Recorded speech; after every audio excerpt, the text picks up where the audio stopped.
Ang init! Ang init naman. Ay, nako, ang init sa mundo. Grabe nga ang init ng panahon ngayon, no? Pero kung itong si Kuya ayaw nang magdamit, Bakit ka nakahubad? Sobrang init po. Mabilis po pagpawisan pag nakahubad. Ay, pag nakadamit po. si Jay-Z naka-polo shirt na, naka-hoodie pa. Because of my skin allergies, pag nainitan siya ng sobra, nagtitrigger yung mga yung mga eczema, ganun. Hindi presko, pero mas titiisin niya na raw ito kaysa magka-rashes at humapdi ang balat. Sina Naya at Ederina naman, naka-knitted long sleeves at naka-cardigan kahit tirik na tirik ang araw. Para na rin po protection sa init, gano'n. Mahirap na po kasi umitim. Iba din po kasi yung ng init. Yung maano siya sa balat masakit. Kaya mas comfy po pag ganito.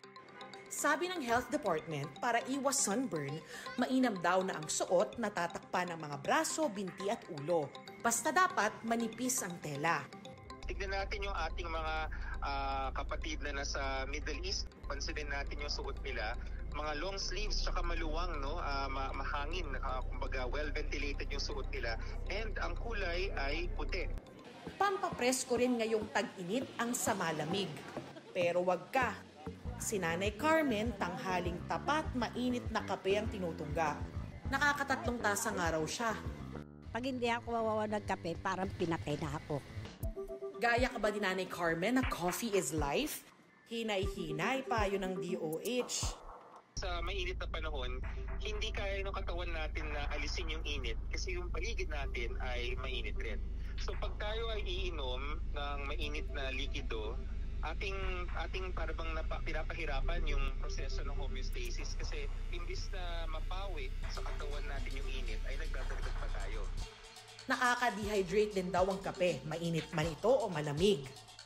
Ang coffee kasi ay diuretic. Meron niyang caffeine. Kasama rin yan sa soft drinks. Tsaka meron din yan. Nakakabawas yan sa tubig sa katawan. Payo ng DOH, limitahan ang pag-inom ng mainit na inumin. At kung iinom ito, sundan agad ng tubig. Para sa GMA Integrated News, Darlene Kai, nakatutok 24 oras.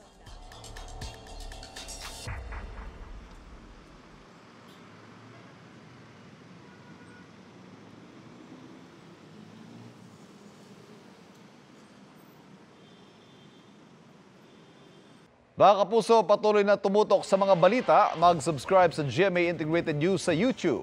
Sa mga kapuso abroad, samahan niyo kami sa GMA Pinoy TV at www.gmanews.tv.